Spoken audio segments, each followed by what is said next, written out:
And we're live. All right. Well, today I am excited to introduce Tony Wilson here. Um, Tony is a fractional CFO that helps agencies. Tony, you could probably go into more detail about your background, but I just wanted to say welcome, and I'm excited to talk to you about all things financial for agencies. Well, I appreciate you having me on, David. When we connected and you mentioned about your LinkedIn Live, I was like, yes, I want to talk. I've got ideas. Sweet. Yeah. Well, so I know the first thing, one of the things we discussed ahead of time is that um, you have strong opinions around how much agencies should be spending on their sales and marketing efforts, and why you thought that was important for growth, which I thought was interesting just from somebody coming from the finance side of things. Because in my experience, marketing and the finance side are often in more of a tug of war. Yep. So it's not something that you typically hear from the financial side of an organization. So I'd love for you to kind of like unpack that and tell people why you think that. Yeah. Selfishly, I agree with you, but Right. I was gonna say all my fractional CMO friends are like, I mean, do tell. yeah. What's this now? No, it's something that I've held pretty deeply, even back when I was working in corporate America, right? Because that's the bulk of my professional pedigree is corporate America. And just working for large publicly traded companies, like you see, they spend a decent amount on sales and marketing. And of course, they've gotten to a spot where they've built up enough, capital in their brand and in their marketing collateral where they do get a lot of inbound traffic. They do get a lot of that motion. And as I launched into smaller businesses, primarily software development agencies when I first started my Equip before starting this one, what I saw to be the case for most of the prospects, if not all the prospects I was speaking with, is a huge lack of spending in sales and marketing, right? So, the typical range is anywhere between 3 to 8% is what I'm seeing people spend. 3 to 8% of their revenues they'll spend on sales and marketing. And if we're benchmarking to like what the best companies out there are doing, they're spending anywhere between 15, 20, maybe 25% on sales and marketing. And typically those ones are also like in high growth mode. They're trying to acquire quite a few new customers and continue to grow and expand. But there's a chasm of difference between, the really small agencies that are stuck at that stage and the ones that are doing a really great job growing. And a big part of it is how are you resourcing your sales and marketing function?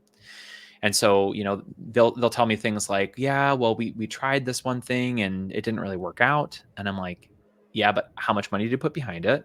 And how long did you spend? How long did you invest in that? Right. Because Mhm. you're not going to find returns, especially if you're doing a more inbound marketing effort. You're not going to see returns on that just because you spent 3 months worth of, you invested for 3 months. So yeah, I think oftentimes I see sales marketing is very under resourced. Yeah, no, I've definitely experienced that. I think too. I think sometimes the reason that they don't have not seen results is because they've invested in the sorts of things that maybe somebody else has said, oh well, this is let's take this big like the SaaS B2B marketing advice that works when you have a low ticket item that people can do a trial for. But in this case, it's like, well, no, you're buying expertise at a high ticket price that is less tangible. Like that's a different sort of marketing motion and sales motion, and running a bunch of paid ads isn't necessarily going to be the way to get you there. That's right. So you also kind of have an interesting spicy take around outbound marketing, which I think historically I've been a little more I poo-poo on it, but there's nuances to it. I Yeah. grant that. So I'd love to hear kind of your nuance around outbound marketing, your thoughts there, and maybe we agree. Maybe we're closer than we think. So Yeah. Yeah. So I think where this really started for me is even in starting my own business. This is was it a little over 2 years ago, but coming up on 3 years since I started my business, Equip. And early on, I worked with a coach who helped me to develop some client acquisition systems. And in that experience, I saw the power of outbound marketing. You know, he teaches on a lot of different outbound marketing styles. So cold email, cold call, those things. I didn't dive deep into those, but what I did find incredibly powerful was LinkedIn conversational prospecting. So it's still an outbound motion that you're taking. In some ways, some people might call it social selling, or something that's a little bit more social. So you might call it like lukewarm marketing, because it's, you know what I mean. It's not completely cold, but you definitely you're taking people who don't know you from Adam and bringing them into a relationship. So I've personally seen, and I've personally been the beneficiary of really good targeted cold outbound from LinkedIn conversational prospecting. So I'm not giving advice where I myself haven't seen benefit. I always try to lead with the advice that I've seen not only work for me but also for other businesses that I'm consulting with. Yeah. I think the reason why I'm such an advocate for outbound is we're probably both going to agree on this. Outbound at scale is heavy. It can be really challenging to keep up. I think long term, outbound probably isn't the right, like, you want to kind of dial down your mix. So at a certain point, outbound is probably only like a very small portion of your total marketing budget and your effort. Hmm.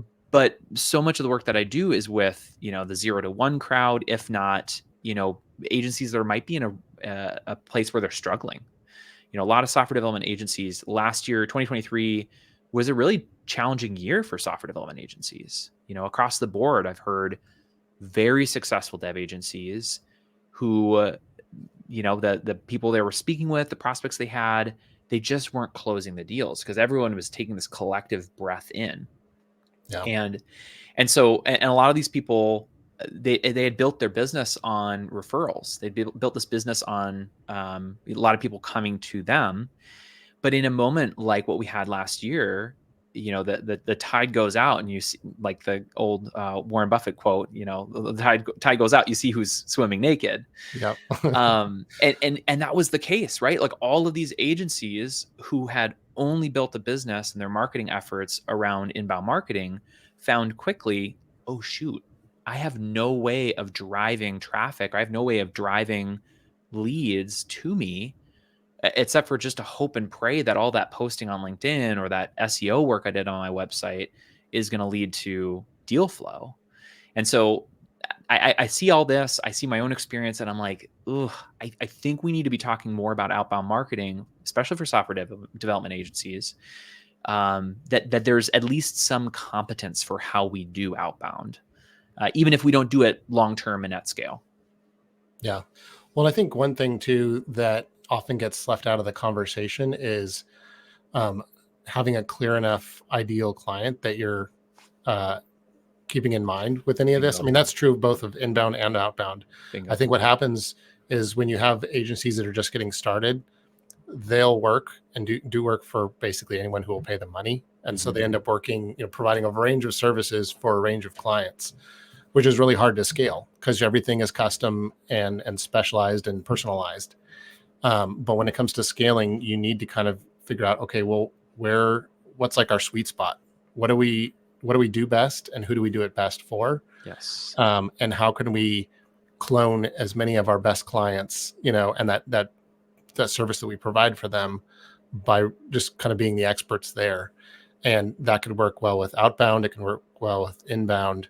And putting yourself out there as this expert in a particular industry around this topic can make you, the differentiated logical choice, Yeah. and really help your inbound and outbound and brand and everything. Well, and I'm glad that you mentioned that, because I think as you're saying that, it's making me realize that what happens a lot of times is people think they have a really good inbound engine, but what they really have is they have a lot of friends. They have a lot of people who are referring business to them. Mm-hmm. But to your point, it's possible to build a referral network and still not have any clue who your ICP is. And Mm-hmm. I think that it does a huge disservice to, again, a lot of these dev agencies, a lot of these other digital agencies, when they don't have clarity, or worse, you probably run across this plenty of times. I know I myself have, is, well, we do everything for everybody. It's like, oh my gosh, no wonder your margins are suffering, right? Like, no wonder it's so hard to reach these people, because you have no idea who they are. And any of the messaging you're trying to put out there is just so bland. It's not resonating with the people you want to resonate with. Yeah. Yeah. I mean, I could probably take the headline off of, 100 different agency websites, and it's like, we help you innovate, and Right. it's like, you're complaining about differentiation, but you sound like chat GPT made your headline copy for you, Mm-hmm. so. Well, another thing we talked about was this idea of this $0 day, and I'd never heard that before. I assume it's a finance related thing, but I'd love you for you to unpack that and kind of just share more with the agency crowd that's tuning in about what that is and kind of the importance of it. Yeah. So I'll be honest with you guys. I am repackaging and rebranding it. I'm putting my stamp. I'm saying Tony Wilson, a partner at Wilson Talbot LLP, had come up with this, coined this term, the $0 day. And essentially, it's a rebrand of your cash burn or your cash runway. A lot of SaaS companies, the tech startups, have that concept. What's your cash burn rate or something like that? I'm calling it the $0 day, because I love when I can have conversations with my clients and I can say, yeah, September 16th this year, based on our current projections, that's the day where your bank account goes negative. So we can now we can take away from this abstract concept of like, you have a couple months of runway, to like, here's your specific $0 day, and we can now measure the number of days you have until you run to $0. And why that's so important is, in the agency world, one thing that is the case across every agency business that's out there, that's unique to the agency space, is these feast and famine cycles, right? Yep. Like, you get a huge project and then that project's done. Or you had excellent retainer client and then they decided to let you go because, they have to cut their budget and yada, yada, yada. And so you get these cycles, these ups and these downs, but there's very little by way of insight or forecast for you to know, like, what impact does not only the deals that I currently the clients I'm currently serving have, but also what's my current pipeline and how does that factor into where I'm projecting my cash flows to go. Mhm. So when I do cash flow forecasting, when I'm helping my clients determine their $0 day, I always frame it in kind of 3 lines. Like, if you're looking at this on a graph, there's 3 lines that we're dealing with, right? First line is what I'm calling the signed only pipeline. This is the stuff where you have ink on paper. This is a signed contract. You've got this client, you're working with them right now. So signed only. The next layer on top of that is your sales weighted pipeline layered on top of your signed, right? Because, like, if we're doing our job right, we should have a well-defined sales process with hopefully a CRM that we're using to Right. capture leads and mark them as they progress in each of the deal stages. Mhm. And so what we can do is we can weight that pipeline, right? So like a deal that's a $100,000 contract, it might be 70% likely to close. It's effectively a $70,000 weighted revenue figure that we can then project out the implications from a cash flow perspective. So the second line is the weighted pipeline on top, and then the third one is what we call kind of your budget, which is blue skies if everything goes to plan, which it never does. But like the best case scenario, that's where your cash flows would be. Typically, we only look to the budget figure as like this is like the absolute best case scenario. But a lot of times we're targeting or we get a sense for where your $0 day is going to be when we look between the signed only and then the signed plus weighted pipeline. Gotcha. And would that be something like you'd say, hey, your $0 day is 3 months out, or your $0 day is 6 months out? Is there like a benchmark? I mean, maybe not benchmark based off of typical performance, but maybe where you think that most agencies, like where a healthy $0 day Yeah. should start, maybe? Yeah, 100%. So I've gone back and forth with this with some of my clients. I still think this is the right kind of middle of the road benchmark to shoot for. One of my clients, just with circumstances that are going on in his business and his own personal appetite for risk, he's chosen to benchmark quite a bit higher than that. So we'll take that, we'll exclude that for a minute. But what I typically like to see is it's kind of like I call it green light, yellow light, red light, right? So green light, you're 90 plus days out looking just at your signed only. So if you don't run into $0 in your bank account until 90 plus days, you're in the green. You're good to go. Yellow is 60 to 90 days. If you're in that 60 to 90 day category, we're going to need to be making some changes ASAP. And then 60 or less is we need to pull out major stops. We're going to be talking about things like, do we need to defer payroll, whether that's all or partial payroll? Do we need to be doing things like doing layoffs? I mean, we should be talking about layoffs even in the yellow day category if there's something fundamental to the business model that needs to be modified. Mhm. But yeah, I'm typically looking at if it's 60 days or less, that's red light. 60 to 90 days is yellow light. 90 plus, you're in the green. When I'm talking with my clients, if I see them edging towards that 90, that's when I start to say, okay, we need to be having conversations now if we need to be making modifications to your business model so that you can continue on without any issues. Yeah. Well, it's probably the direction that things are heading is indicative too, where it's like, okay, maybe we're in that 60 to 90 day, but it's heading in the right direction over time. That's like, okay, I'm glad we're moving towards getting past that 90-day mark Mm-hmm. versus something that's like slowly creeping shorter and shorter and shorter. It's Right. like, this is a bad trend line. Let's figure out how we can change the direction of that. Yeah, that's right. And I want to just give an example here of why this is so important. Because if we're being honest, many agencies will make decisions not based off of this type of data. They'll make decisions based on what their bank account says, right? And this is so dangerous because, like I mentioned, you have a feast and famine cycle. You might be at the peak of a feast cycle and it's feeling great. You're on cloud nine. You've got all of this money sitting in the bank. You feel like you're invincible. I mean, we've probably all been there. If you've been in the agency space for long enough, you've been in that spot. I mean, you're Yeah. laughing because you've been there. So you're at that like peak spot and you start making decisions based on your point in time, what you have in your bank account. Meanwhile, what you really should be doing is, what is the forecast telling me? Because I might be doing excellent today, but man, if I have a dry Q3 or a dry Q4 coming up, and I'm not getting any traction to get deals in pipeline that are going to close in time, I need to weather the storm as much as possible. I can't afford to hire, or I can't afford to make that investment yet. So this is why I would, if I could commend one thing to the listeners of this live show, it would be, please do not make major decisions based on your bank balance. Look to what your forecast is telling you.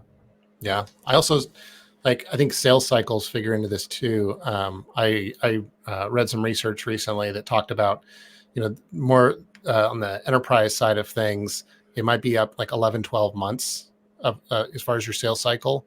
But if you go to like small and medium size firms, it's like, it might be 4 months, 3 Yep. months, somewhere in there. I think I know And who it's you're like, talking about. okay. Yeah. Promethean research. Is that, Yeah, yeah, Promethean. Nick's my yeah. guy. I love that I guy. love that.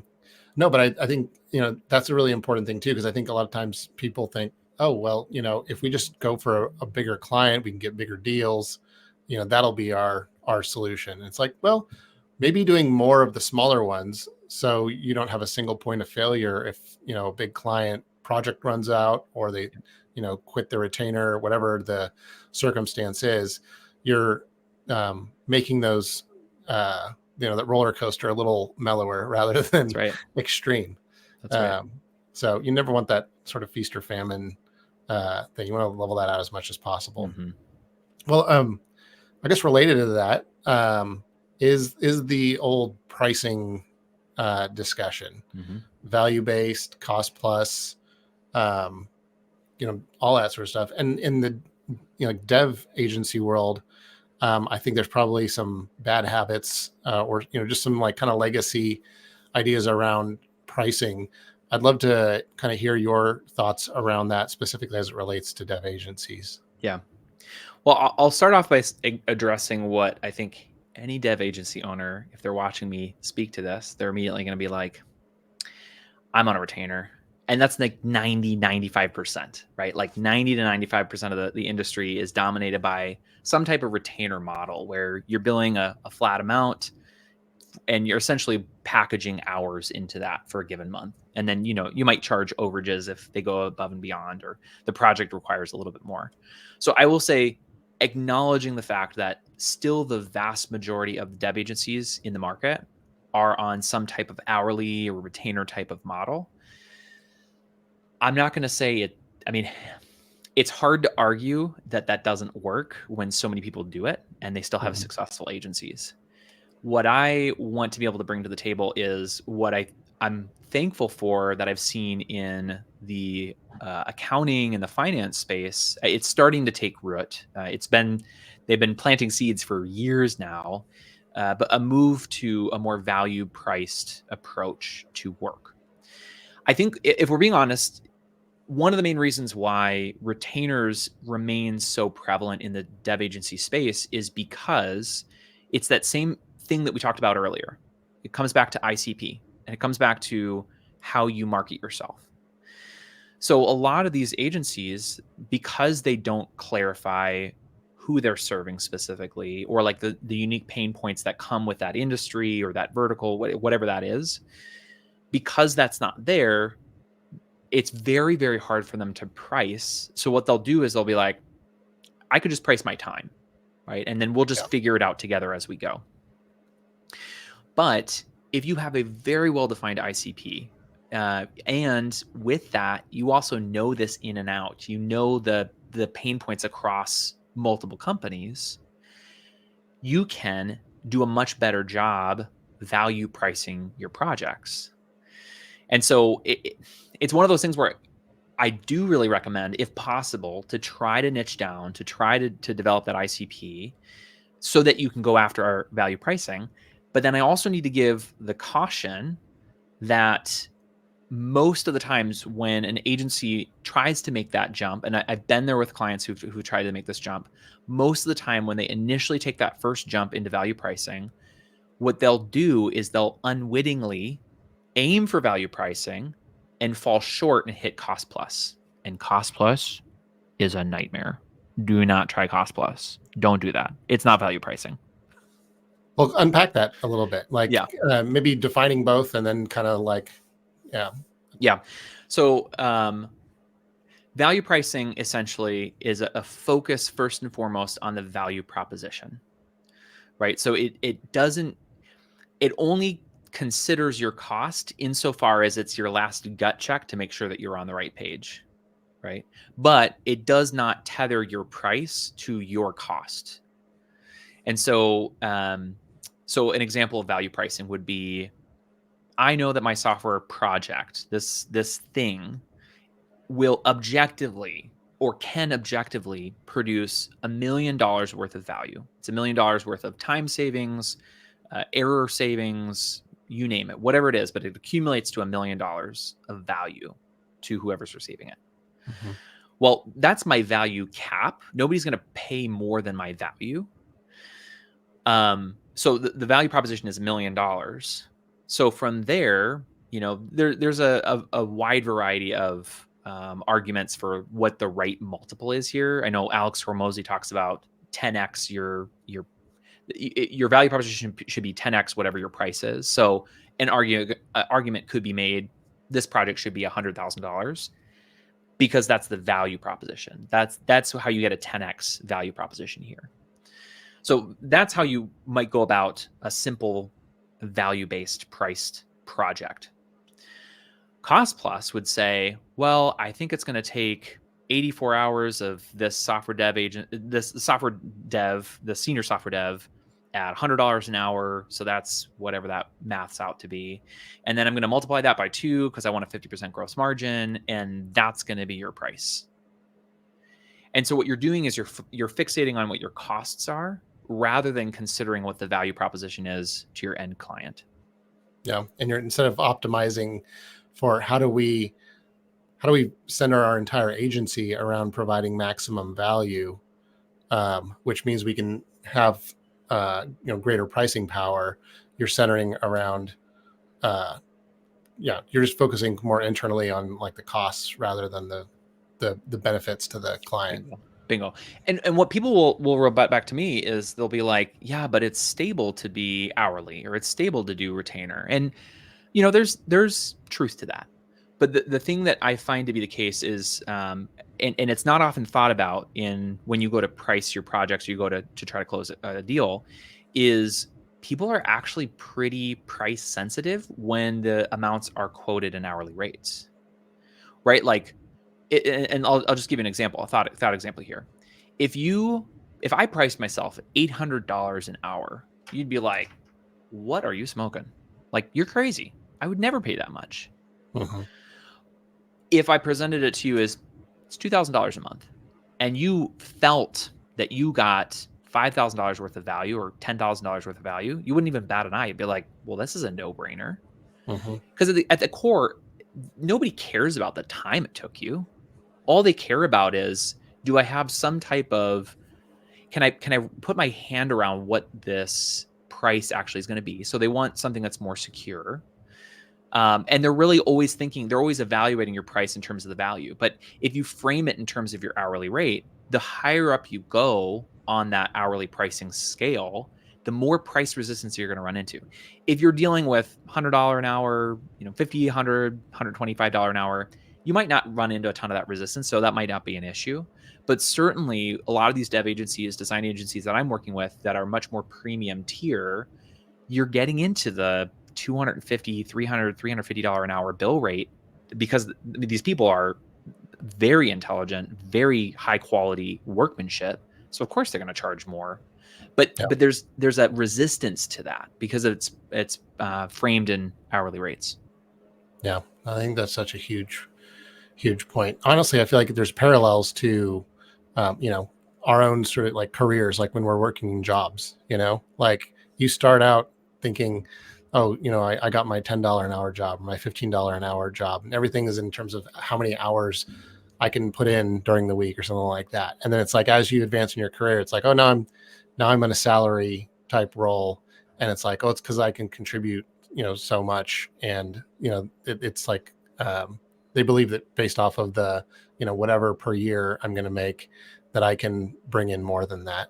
That's right. So yeah, it's an interesting, it's like the more expertise you bring, the more they kind of just zoom out and think of it in terms of ROI. Yes. Well, and to that point, the more expertise you bring, this is why it's so important that we have a really clear ICP and we really acquaint ourselves with the pains and the troubles that come in that market.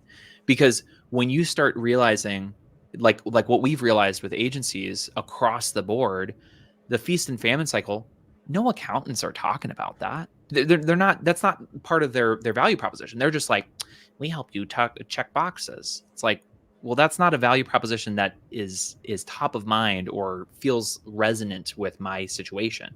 But when I'm specific to something that's unique to your industry or to your vertical, immediately the value proposition starts to go up. Yeah, absolutely. Well, we've covered a number of topics here. I guess one question I have for you is, beyond these sorts of questions, are there any sort of glaring mistakes or common mistakes that you see coming up again and again, or maybe just things that if you just want to say over and over again because there's still people who are doing it the wrong way or a way that's maybe less effective, that if somebody who's tuning in could benefit from it, what sort of I guess mistake and wisdom would you provide? Yeah, I'll go for some low hanging fruit because I don't think it takes much to get this done right. But I would say the number one thing from just purely an accounting standpoint is we don't have clarity into our gross margins. Or if we think we have clarity into our gross margins, it's really because we just haven't done our accounting right. And what I mean by that is this. When somebody goes to keep their books, 99 times out of 100, they're working with a bookkeeper who is doing tax basis books, right? So it's just literally a dumpster fire of expenses. They're just going to throw it in there and, revenues minus expenses equals, the profit that you're paying tax on. That's the only thing they care about. But if you want to assess your business model, you want to assess the health of your business as an agency, especially as a software development agency, you have to know your gross margins. You need to know that if you are not getting a 50% or more gross margin, your business is in a precarious position. And so I would just, if I could implore one thing, it would be this. Find yourself somebody who can keep your books in a manner where you can effectively show your gross margin. And I don't know any possible way that you could do that if your finance person is not running allocations. Because in a service business like agencies, 80% of your total cost is going to be salary. 80% of your costs is going to be some type of payroll or personnel costs, whether it's contract labor or employees. And those people are not only ever working on billable client work, they're also working on, maybe they're helping you with your own website. So that's a sales and marketing cost. Or maybe they're helping to close deals. Maybe that's your architect. You want to have your architect on the call because they do a really great job speaking to the technical piece of a particular project. That's sales and marketing time. So even though they might be getting the equivalent of like $10,000 a month, you would want that $10,000 to be broken down into, okay, 8,000 really relates to client work, but 1,000 relates to sales and marketing, and then 1,000 for just general and administrative type work. Allocations are really, really key in you understanding what your gross margins are. Nice. That makes a lot of sense. Well, and maybe also just a good sort of tee up for, can you tell folks a little bit more about what you do and where they can follow you and stay in touch if they have more questions around this? Absolutely. Yep. So Wilson Talbot, newly minted Wilson Talbot. We just joined forces. My good friend Daniel Talbot and I have joined forces to create our new firm, where we focus on helping digital agency owners build businesses they love without going bankrupt in the process. And so we do the full suite of accounting and finance. We like to say that we are advisory first, but we do all the boring stuff too. So if you are currently working with a bookkeeper that you love, we can absolutely be an add-on to that. If you're kind of like, I don't love the work that I'm getting from my accountant, from my bookkeeper, we can totally come in and help and support you in that. But we'll get you guys focused on how you can continue to build your agency and do so, even though we're going through feast and famine cycles. Make sure that you guys stay capitalized and continue to grow for the foreseeable future. So if people want to get in touch with me, I'm on LinkedIn all the time. I'm trying to post daily. I should say weekdaily.